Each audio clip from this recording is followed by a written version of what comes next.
Seth, man, thanks for joining us. Appreciate you. Thank you for having me, guys. It's a pleasure. Yeah. I'm still digesting your film, so I hope you got a little bit of time because we got questions for you. These are good troubles to have. I'm looking forward to it.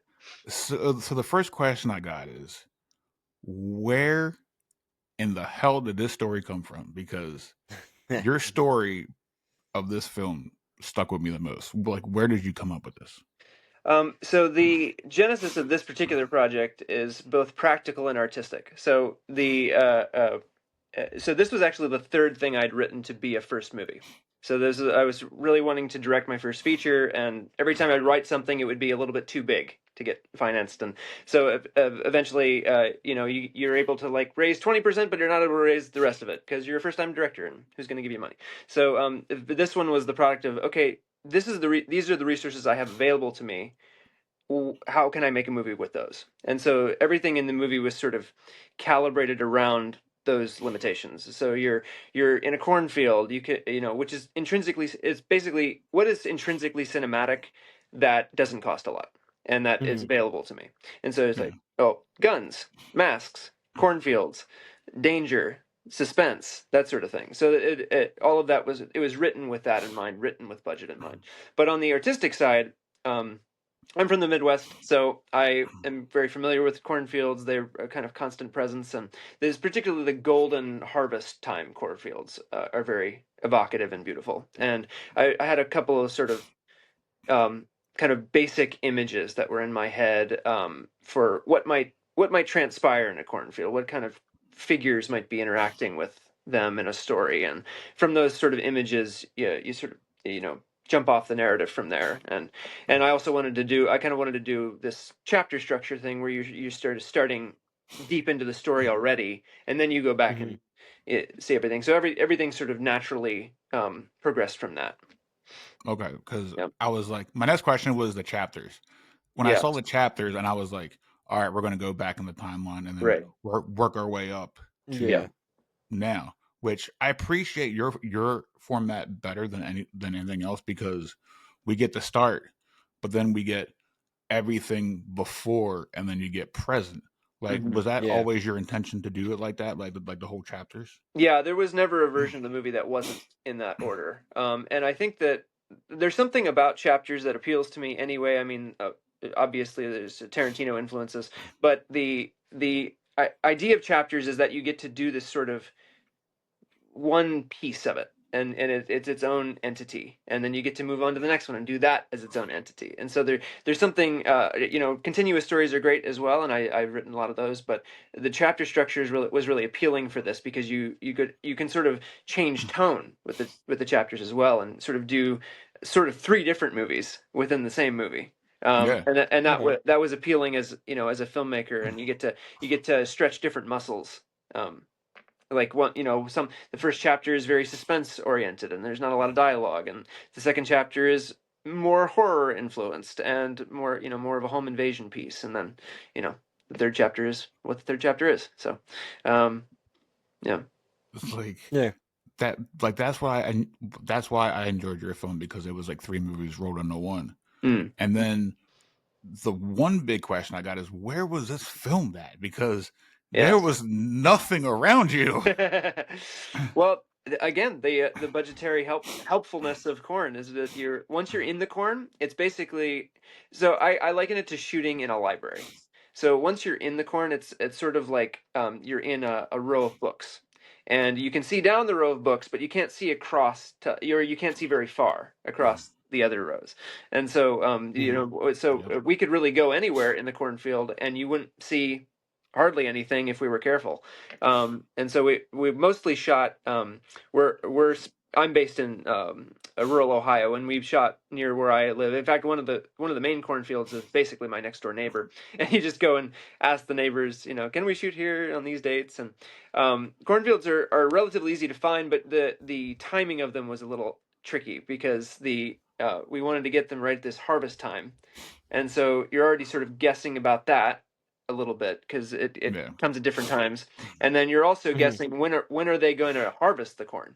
So you gotta interact with your and actually one of the Yeah. scenes one of the shots in one of the scenes takes place in a cornfield that was literally being harvested right as we were filming it. So we finished this. We Oh finished this wow. the last shot, and the in like the dailies, you can actually see the combines going in the background. So yeah, and then I'm gonna the have to farmhouse. Oh, sorry. Go ahead. I'm gonna have to watch this again Yeah. Yeah. Well, because I you want to can't point see it in this the out. movie. You can't see it in the movie, but you can see it in Oh, the dailies. So okay, yeah, and then got it's cropped out and stuff. But but the farmhouse is actually hard to find because there's not actually a lot of farmhouse, at least out here. There's not a lot of farmhouses that are actually surrounded by corn, and are the proper period and stuff and look good. So I there was like 3 or 4 places that I scouted, and they didn't work out for various reasons. Some of them looked quite good, but they didn't have logistical problems, and so we ended up finding an Airbnb place that we knew, and the owner was cooperative, and but it didn't have corn, so we ended up oh, sort of like comping corn with that location. So yeah, because Gotcha. it just felt like if it I honestly felt like a home invasion film because number one, there's nobody around you. yeah, Number Yeah. two, it's just house, land, and then corn. yeah, And I'm like, and then this is what I liked about your film. It felt realistic because something like this could happen. Because number Hmm. one, in a horror movie, there's really no neighbors to help you. hmm Number two, when it gets dark outside, it gets more creepier because you're in a cornfield and you go nowhere. hmm And somebody could pull up at your house with revenge on their mind and basically do what these I people did. and yeah, yeah. that's it. Well, Like, You another, can't go nowhere. we I'm sure you'll get into it later, but there's a lot of influences on the film, like of other films, and one of the big influences on the film is No Country for Old Men, and other sort of suspense driven minimal dialogue movies like Don't Breathe and A Quiet Place, and that's that sort of aesthetic. Even Once Upon a Time in the West, Sergio Leone movie, which is very sound driven and not a lot of dialogue. Okay. Yeah. But that neo western kind of contemporary western influence is there when you're kind of basically the farmhouse is standing in for a prairie homestead, and the corn is like the mesquite bushes, and the and the bad guys coming out of the corn as any hostiles that might descend on your homestead. So yeah, yeah. I definitely picked up on "Don't Breathe" Hmm hmm when she was on all floors, just crawling around and trying not to make a sound, and all of a sudden she hits something and everybody starts chasing after her, Right. and I was like, that is to me that is pure cinema because for one, you're trying in a movie like that. I get driven in because I feel like I'm part of the character because Mm. if I move, the person moves in the film and then they get caught and because of me moving. Yeah. And your film just immersed me because I'm like trying to like tell them where to go and be like, Hmm. don't do that, don't make a sound, don't do that. Like that is what drove me to your film. Well, that's And you great. guys did a great job. That's great. Thank you. That's great to hear, and that was entirely the intention because you mentioned pure cinema, and that's the exact wording I used about the aesthetic of the movie because it's jumping off from Hitchcockian suspense grammar, and so you Yep. basically you're then the kind of cornerstone part of that engine is that you see the subject who you're following, but you also then you see what the subject sees, and then you see what the subject reacts to what they're seeing, and so it works in a very pure cinema narrative sense. You get a lot of information in a really robust way, but it also works in an emotional way.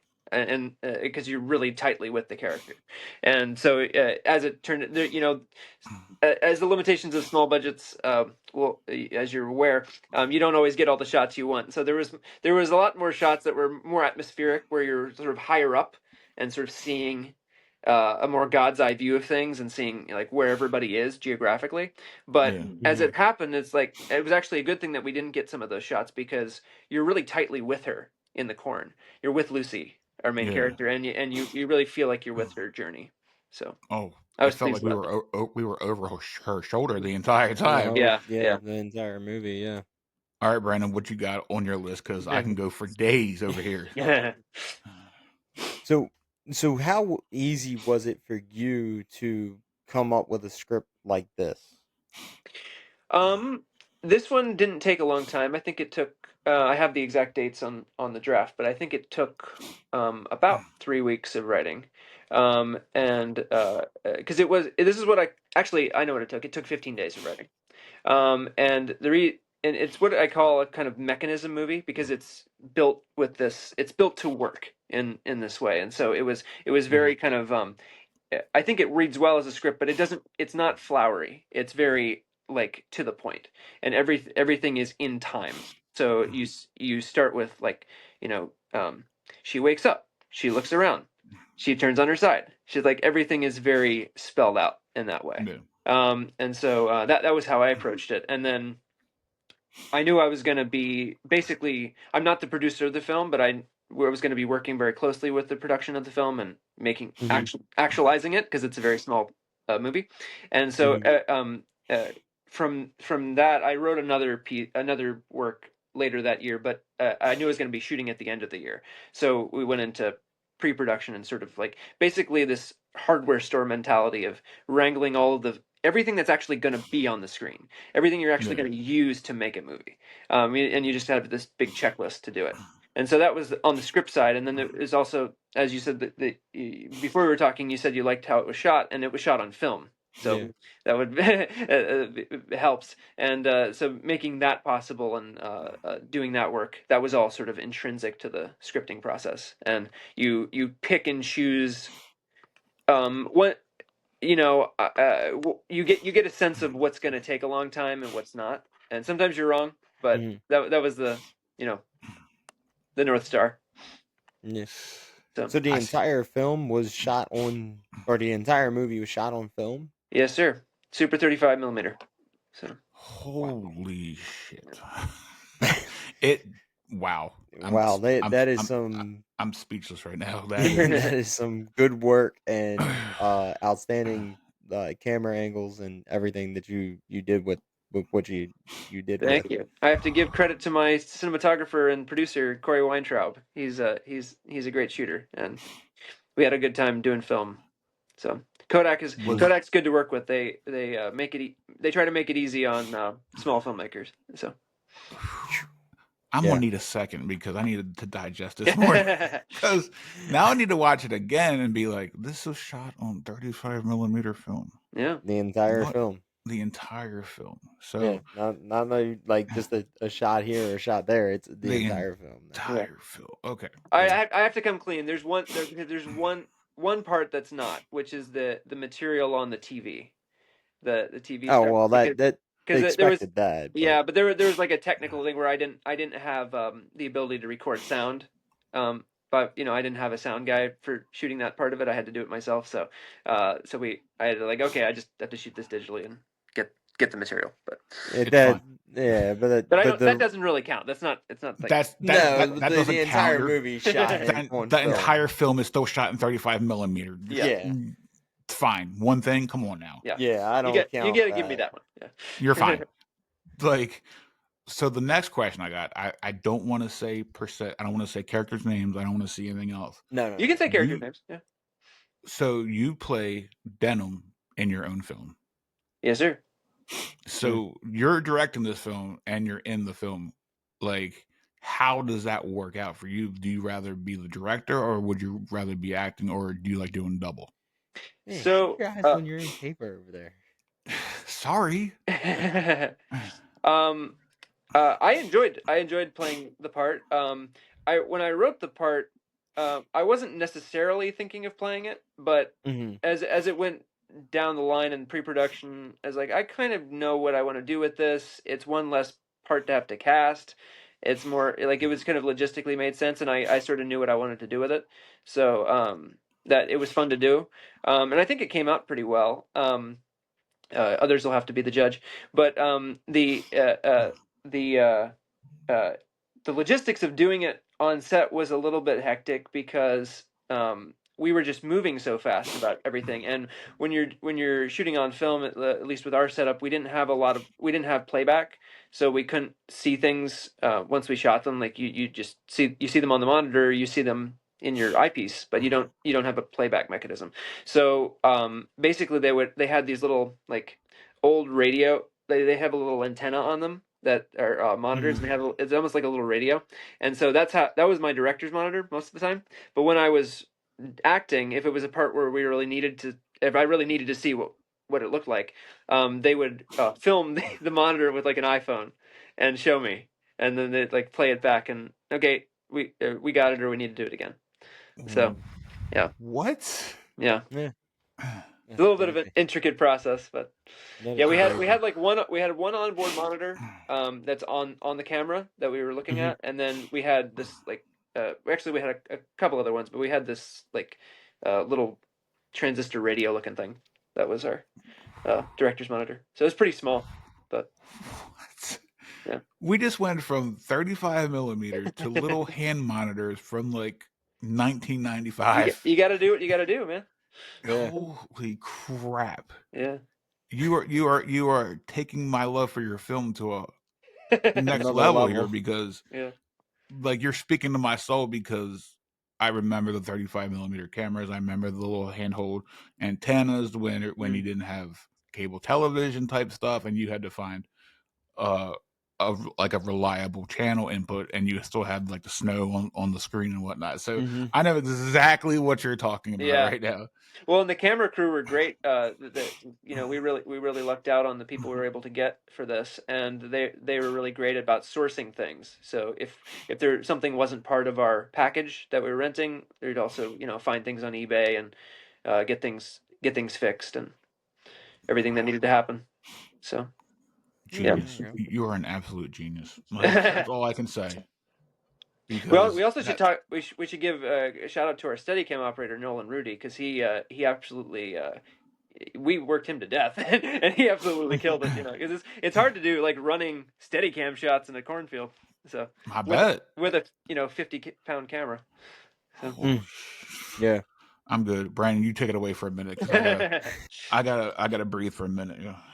So what got you into? I'm gonna ask the icebreaker question that I normally ask at the beginning. Sure. What got you into like acting? Oh, interesting question. Well, I was a writer first. When I was a kid, I have always been a writer and would write stories and make up games and worlds and stuff. So I guess part of that, like acting and writing, are somewhat conjoined to each other, at least for me. But when I was a teenager, I just kind of I was watching a lot of teen television and different movies and things, and it looked cool, and I was drawn to it, and I started to pester my mom, who used to be an actress. I was like, hey, can I get an agent? I'd like to do some acting work and stuff. So she kind of helped with that when I was a teenager, and we ended up moving to California for a while. Split time there, and pursued. That's the thing in California you probably run into with young actors. Like they go out for pilot season or they go out for episodic season, and sort of try to get their work done. So I did a little bit of that and got a few jobs and things. But when I was out there, I kind of caught the cinema bug because before then when I was an actor, I was thinking about acting itself, but not really thinking about the medium that you're in. You're like whether you're doing a stage play or whether you're doing a sitcom or whether you're doing a movie. But when I started to watch more movies when I'd watched a lot of movies already, but I started to watch movies that I wouldn't necessarily watch normally when I was in California, and that sort of helped me develop an appreciation for the art form itself, as cinema itself. And so, in particular, seeing No Country for Old Men, There Will Be Blood, and Citizen Kane, all in the same year, and that'll sort of give you the bug, I think. Yeah, pretty much. Yeah. Even I want to join a western after No Country for Old Men. Come on now. Yeah. Well, 2007 was such a rich year of films. It's great. So probably one of the best. Was the year That's the year I first went out there. So, yeah. Wow. I'm still in awe. I haven't recovered since. And then you get The Dark Knight the next year. So 2007, 2008, you get all these very influential films. They were the good years there. Yeah. For films. Oh my god, you just like took a rush of emotion out of me because that was a great year to go to the theater. It was. So the next question I got is, how did you cast for this film? Because it felt like everybody was born to play their roles. Like Lucy, the character was phenomenal. The intruders were phenomenal. I'm not going to give out the names to the intruders because the Yeah. names to the intruders had me laughing in my living room for about 15 minutes after I watched this film. Because at the end of your film, you go through who everybody was, and you show your cast. Who I don't see a lot of films put their cast members, which I have to give you kudos for, because that your movie was an entire team effort because of everything. Like, how did you Oh, you cast mean for like this? the end titles sequence with the crew Yeah, cast? Yeah. that was fun. Like, Yeah, that was a cool idea. I mean, I don't want to give too much away because I want people to experience it when they see it. But but people got to giving a go see little this movie. giving a little extra love to, you know, when if you have a small, you know, if you're doing a small movie, it's really a group effort, and everybody plays an outsized role in it, and so I really wanted to give appreciation to my cast, but also to my crew, and that was a neat idea that occurred to us in editing, and we, you know, decided to follow through on it. And I don't think I've really seen that, so I'm looking forward to people seeing it. But but to answer your casting question, this is basically like mostly a virtual casting situation. So we didn't really have people coming into room, you know, physically. I love doing that, but we didn't. It just logistically didn't work out for this. So people were sending in tapes through the various casting services, and some of the people were local to Ohio. So the Brindisi, who debuts in the film, this is her first movie. Brindisi Dupree, she plays Lucy, and she sent in a great tape, and she seemed to have. I wanted some superhero energy from Lucy, because she's a very she does a lot in the movie, and she goes through a lot, and so I wanted her to be obviously very very adorable, but also very capable, very physically, like you feel like she can run, she can hide, she can climb things, she can probably shoot guns, and anything else she would need to do, and so Brindisi had that, and she was a local Ohio actress, so that worked out. And then other people we have people from California, we have people from the Pacific Northwest, and so just different people's tapes appealed to it, and then we had a callback process and got to interview them in person, and yeah. So would you rather do the virtual thing, or would you rather have no, people I'd come rather into be a in room? person. I'd rather be in the I was room. gonna say, Yeah. a lot of people have said the in-person thing. I That I I don't COVID killed think that. I Yeah, it's don't kind of think we've ubiquitous had now. somebody do that. Yeah, Like do the tapes are. whole Oh, sorry. thing. Like we've done a lot of these, and I don't think we've had somebody do in person Really? casting at all. It's all virtual. It's all backstage, I think it's called. Yeah. People use, and I haven't heard somebody. So I'm glad somebody's finally said I'd rather have in person, because we haven't had that on the show yet. So Yeah. Yeah. I'll try to do it next time. It's just you can't always do it, but yeah, times. there was another movie I worked on where we at least we did the callbacks in person, and that was really beneficial. And you get to read with the actors and stuff, which is fun. So Or as people call it now, old school way. yeah. Everything that worked like 5 years ago is now old school. So yeah. Yeah, COVID really killed a lot of the hey, come in and do your roles and we'll call you back. Maybe. Yeah. I think it was well underway before that, though, because I think there was like when I was first starting as an actor, there was a lot of in-person auditioning. But what I hear from actor friends now, because I don't do that anymore, but what I hear from actor friends now is that it's almost all tapes. So, and I think it's been that way for the better part of the last decade. So Wow. Oh, really? Oh, yeah. okay. That's news to us. Yeah. So I could be wrong, but that's what I've been hearing. So Yeah. So I'm gonna be as secretive as I possibly can. So when people see this film and then see this, they'll put two and two together. yeah. Where did you come up with this character in your film at the end? So we should probably we should probably give a little bit extra than that. So there's a certain the big thing. creature. There's a certain creature that inhabits the corn. in addition to our bad guys and our hero. Yeah. So so that was one of the sort of primal images of the so that there was like you had this sort of not mundane in the sense of boring, but this sort of like natural story. You had this home invasion suspense piece, but then it was like, well, what is the Corn to me was always had an uncanny characteristic to it. I wanted the atmosphere. I wanted it sort of to be a character unto itself. That's overused, but I wanted the location to really have a presence of its own. And so when you hear the wind, when you see the corn stalks fluttering, when you see all of this stuff, it's imbued with more than just location. And so the character you're discussing, the Moon Man, he became a sort of uh, he became a conduit for that and a sort of expression of that. So he kind of embodies that aspect of the corn. Got it. Because usually when you see a cornfield, you see a scarecrow, and then when I saw your character, I was like, the character that he comes out with is different. and I like different. Like, I'm tired of these films with, oh, there's a scarecrow that comes alive, and we've seen it all. Yeah, I like your character better because it brings the whole, why is he here? What is he doing? Is he good or is he bad? It brings more question to your film, and I think it grabs more people, which it grabbed me because now I want Moon Man merchandise. So I hope you got some Moon Man merchandise coming because I need some Moon Man merchandise in my life. So we'll have to get on that.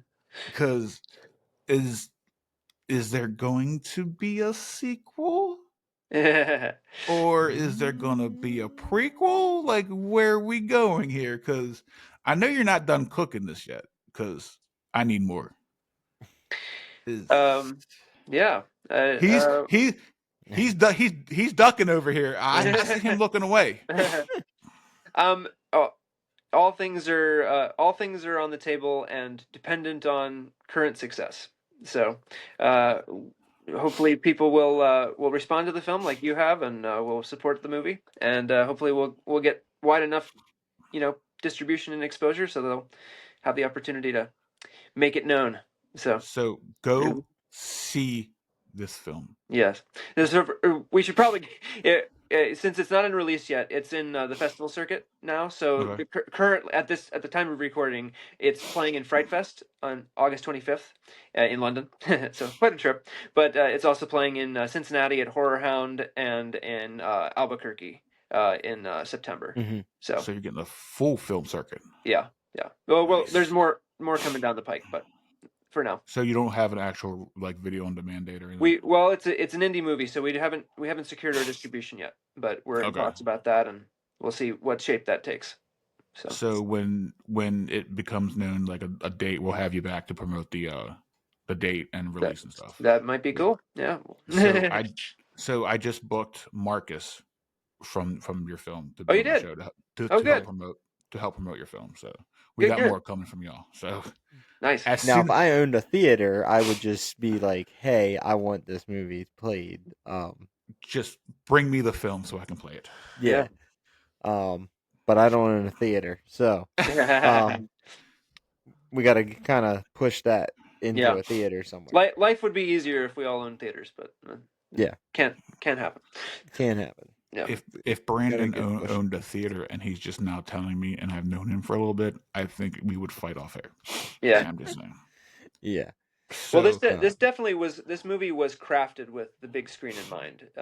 So whatever degree of theatrical exhibition you can catch it would be ideal, because all the sound design, all of the visuals, everything was crafted with a proscenium and an audience and a communal experience in mind. So, yeah, we actually, and I should talk a little bit. What would you say? I said, hopefully we can find somebody who can pull some big strings for you and get it up on a big screen somewhere. Yeah, we need a Comic-Con run of your film. Like, I just want to go see it somewhere, because I feel like when indie films go to like streaming services, whoever it is, I think we're kind of shortchanged on our end as a viewer, because you film it as a certain way, but we as consumers don't see it as the way people intended, and I think everybody deserves the chance to see your film how you created it. Well, And that'd be great and ideal. However, the realities of the market being what they are, like the vast majority of the way that people will see it will probably be at home. So it's also it's optimized with that in mind as well. So yeah, the but sound was breathtaking because you hear the Yeah. leaves crunch, you hear Yeah. the corn crunch, and I'm like, Mm-hmm. yeah, this is great. Well, and to But know that it's shot, the entire movie is shot on film. mhm, It's made to be a big screen movie. It's yeah. not yeah, made to be watched at a home Yeah. on a Well, on I a think the great thing about if you make a good movie, then it scales well, so that there's this ideal format where you see it with an audience, but then it works at home, it works on your phone, it works wherever you need it to work. So yeah. yeah. So have you seen the film on a big screen yet? Not outside of post. So when we worked on post up in Toronto at Company 3 and Sound Dogs did the sound design on the film and knocked it out of the park. And we worked on some big screens up there for color and the sound mix. But with an audience in a big theater, Fright Fest is going to be the first one. So Oh, yeah, Mm. Mm. at the they're going. Odeon Lux, Leicester Square. Very So cool. we So would like to hear back from you to tell Yeah, us yeah, what yeah, it's we've gonna be very already cool. kind of because know. if you don't have a line at the end of this film, I don't know what's going on because I immediately when I watched this, I wanted to dial you up and be like, so we got to talk before the interview because I need all these boxes checked before because Yeah. with the people that me and my wife watched this film with, it was Mhm. me, my wife, and one of her good friends. All we said was, I hope you have him on the show ASAP because we have questions. I'm like, I'm already in talks. Yeah. Don't worry. If you have questions, feed them to me and I'll feed them to him. Nice. So the one question everybody had was this the original ending to the film that you had planned? Yes. Because it That was a quick yes. yes, because I'm trying to give it away because it's so damn good, Mm. but it leaves the door open for us wanting more, and that's where we are. So if you need help funding your next, Yeah. just tell me where to throw my credit card, man. Right. Because Well, I'll take you up on that. Don't say dangerous. Don't say dangerous words like that. Yeah. because Yeah. Watch what you say, Justin. Yeah. I know. because because as a horror fan that we are, Yeah. it checked all the boxes. Yeah. Oh, And awesome. that's all Yeah. I'm really gonna say because everybody should watch this because it had everything for me that we've been crying about for films Nice. for years. That's really gratifying to hear. I'm really pleased that you enjoyed it. I hope that your response will be the same with other horror fans. Yeah. Yeah. The ending, yeah, the ending is the same. That didn't change. Some of the last chapter changed. So from the script, because it was a little bit more elaborate in the script, but Okay. we kind of got up against the clock with the night shoots. They always take a little while, and Yeah. there was some sort of big gags that we wanted to do that were like, I don't know if we can pull this off in this time. So we sort of streamlined things a little, but I think it turned out well, and we added something as well. We won't give anything away, but one of the brutal parts of chapter 3 was actually an ad that wasn't in the script. So Okay. Really? yeah, Okay. yeah, Okay. That makes me wonder a little bit, but it's yeah. okay. All right. Cause We'll just leave that I hang can tell there. you, I we're can tell you just offline, but Yeah, we'll just leave that hang yeah, there, though. yeah. and For now. nobody inbox me. I will not give out You got to see the information. So movie. Yeah, Yeah, you got to see the film. the Sorry, movie's yeah, coming. yeah. I can already feel the hate in the inbox already. Oh yeah, When this it's coming. premieres, when this episode comes out, my DMs are gonna be like, You, Right. where can I yours. watch this at? England. Yeah. Then if England, they don't get Cincinnati, answers from Albuquerque, you, they'll just start to be messaging determined. me.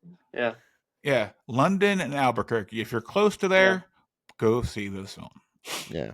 So one of the first things that grabbed me from your film was the poster, Oh, and nice. Yeah. it looked like evil and like an old Evil Dead poster to me because it's the Mm. red, it's the outline of white. Where did you get the whole outlook of your poster? Because Mm. that's what grabbed me first. Yeah. So we actually have two posters of the film. That one is the teaser poster, and that came from a freelance designer. I think I don't want to get his country wrong, but he's in the Nordic. He's in a Nordic country, and he does a lot of good work. He Okay. worked on some other uh, well-regarded films, and he just came up with this concept. We discussed it and sort of the feel we wanted, but he came up with the composition of like the little girl with her dog, with the black and white or with the black and red look, and he was Okay. really yeah That is so dope. yeah, If I can get it though. and Yeah. we added the as you put it, old school borders on the edge, Yeah. so it looks more like a vintage poster.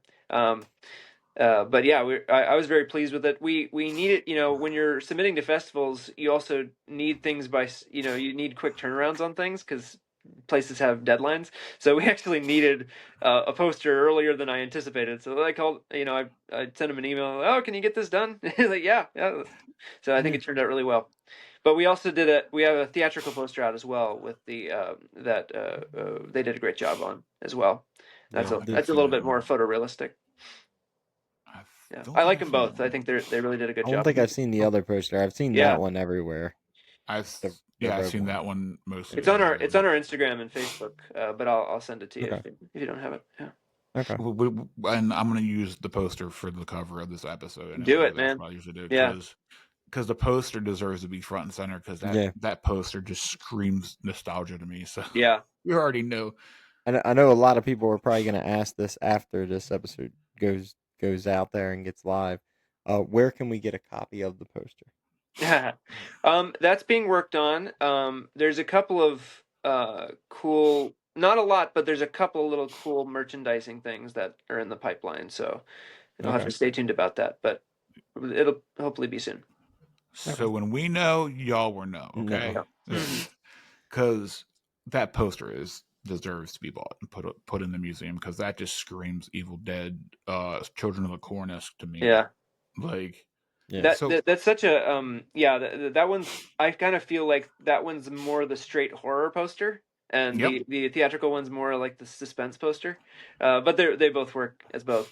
But Hmm. I just I love poster design in general as a filmmaker. I think that posters are the face of the movie. And so to me it's not just, it Hmm. does communicate, but it's not just a communication tool, it's also an artistic expression of sort of what is the movie. In its essence. So I think we did a good job with that. Oh yeah, Yeah. because I saw your poster first, and then I saw the trailer next, Hmm. and the poster got me in the door. The trailer made me have a full meal, basically, Nice, Yeah. nice. Pretty because much. Yeah. the poster is, and if anyone loves horror like we do, the poster is just the start of the film. Yeah, So Yeah. The poster kind of gets you want to go see it or want to hear about it, pretty want to much. see the trailer. Yeah. And then Yeah. once you see the trailer, then it's like, all right, all right, all right. I seen the poster. I seen the trailer. Now I want to see the full length movie. Hmm. Now you get to I see the also, full length movie. Now you're this is good. like the only controversial thing I might say on your on your podcast, but I also kind of feel like there are examples of great movies with bad posters. There are a few. I won't say which Hmm. ones, but there are a few. Yeah. But in general, good movies and good posters kind of go together. Because it kind of indicates to me anyway, it indicates on the part of the designers and the team that they know what the movie is, and they know what works about it. Yeah. I mean, I've seen a bad poster and seen a good trailer Yeah. and then seen Oh, a good there are movie. exceptions for sure, but Yeah. they do tend to go together, I think. But I'm gonna have to 1,000% agree with him because every poster that I've hated the movie right afterwards. And we're probably going to talk about this after because I can name a handful right off the top of my head. Yeah. Yeah. I've seen a bad movie and a bad poster once before, and I was like, oh, okay. Well, that one was no go. Yeah. Oh, we're going to talk about this afterwards. Yeah. So I don't think we've ever asked this question, Brandon. So I'm gonna pull out a debut question here. So, Uh-oh. as a director, what is the process like going from making the film to putting it on the whole festival circuit? Because I I don't don't think know. we've We've ever never talked about asked that. that question. No. Yeah. Like, Good question. So this was a little unusual because we didn't go straight into the festival circuit right after we finished the movie. So we Mhm. did most of the principal photography actually happened in 2023. So we had there was a lot. We did an edit of the movie, and Mhm. most of it's a very tightly shot listed movie and storyboarded movie. So everything is sort of slots into place, and it works as is intended. There's not a lot of fat that goes on, but there was parts of the movie just because of time that we hadn't got bits that I'd like to have, and so I planned some once we completed that edit, we planned some pickups to get later, but we had to wait because the corn wasn't ripe again. So I had to wait, and I had the luxury of waiting since I was more or less in control of the project. So we waited till the corn got harvest time again, and then picked up what we needed again, and then inserted that into the cut and made it the film that you see. And so which I'm very happy we did that because it's more what it was supposed to be now. And so and then after that was finished, then it went into post, as we discussed in Toronto, and Mhm. finished all that. And then once you have a good cut of the movie or a good finished cut of the movie with color and sound that you're pleased with, then you can submit it to festivals and things. You can do it with a lot of festivals as a work cut or a work print, but I didn't want to do that. I think the movie, there was a lot of VFX shots in the movie, surprisingly, just to combine things together that needed to be combined or to erase things, and so Yeah. I wanted all of that to be in place before we submitted, and then you sort of submit to whatever festivals you think are appropriate. And I targeted a lot of ones that I liked and thought that would benefit the film, and then you sort of hurry up and wait while they're considering it. Mhm. So um, oof, yeah. that But waiting Fright Fest was process. really great because they reached out pretty early with the saying they wanted to select the film, and so it kind of got the ball rolling earlier than anticipated. Wow. So yeah, The waiting process has to be terrible because you're like, do they Yeah. like it? Do they not like it? yeah, Like, Have that's they a seen it yet? Have they not seen it right, yet? yeah. right. Like the questions, my brain, I I'd be like, Because yo, it's you not got just your film that goes to them. That's like thousands of probably films, yeah. I was right? gonna Yeah, say, so you just yeah. gotta Depending wait on the your turn festival, they then. can get thousands of submissions or at least hundreds. Um, but Wow, Mm. I'm still in awe. And yeah. from the middle of this interview, like you got anything more? Because Well, I'm it speechless, does man. definitely help. Like mentally, it does definitely help to get some early selections because you're like, okay, I've got those, and I know the film is going to have its home. It has something where people can watch it. But and then you just gotta wait on the others. So Mm. I hope everybody loves this film because this Yeah. film needs to be talked about so on the so internet far for. so good. Well, they have good taste. Yeah. For sure. All right, Brandon, what you got left? You got anything? I got nothing. I'm I'm in I'm in Yeah, We awe, surprised we didn't basically. actually talk a lot about the narrative of the film because we talked a little bit about the process of writing it, but the actual like premise of the movie maybe we should give a little yeah. cap so that people Well, who haven't seen it know what it's about. so I'm trying to do it discreetly as possible here. Yeah. So I'm trying not to give away. It's Yeah. really hard not to give it away.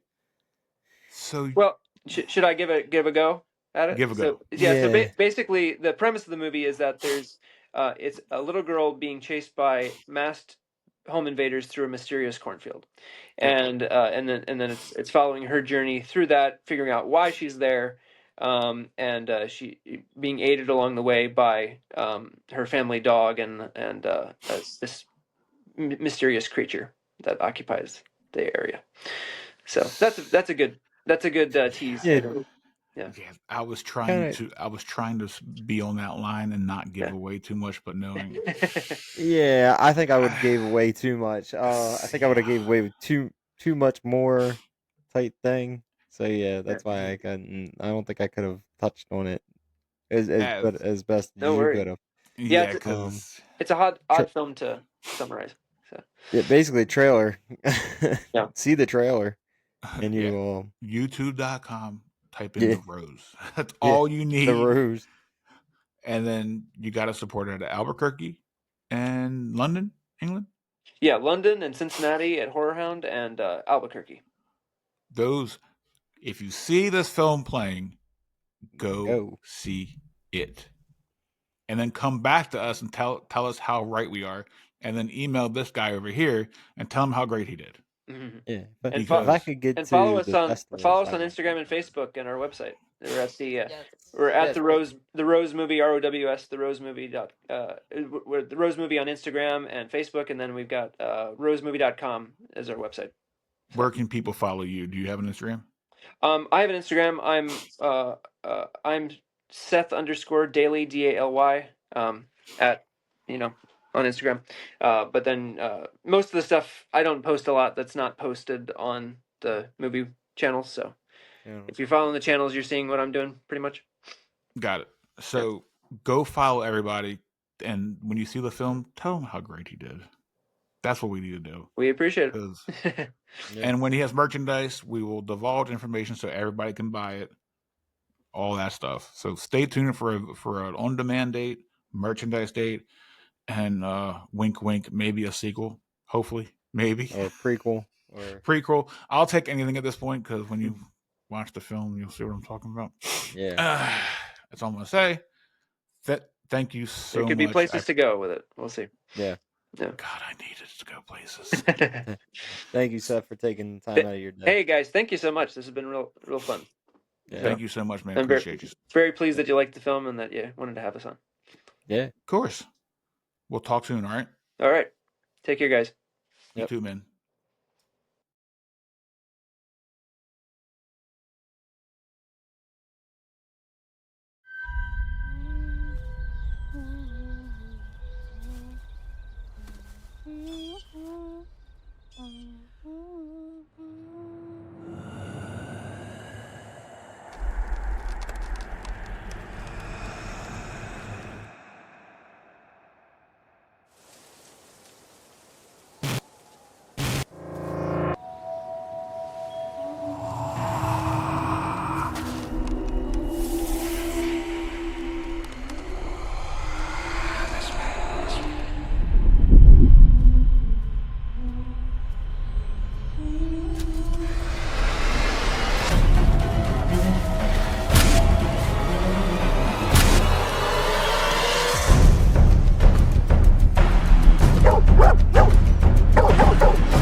How far you run, you'll never get out of the corn! You'll never get out of the corn!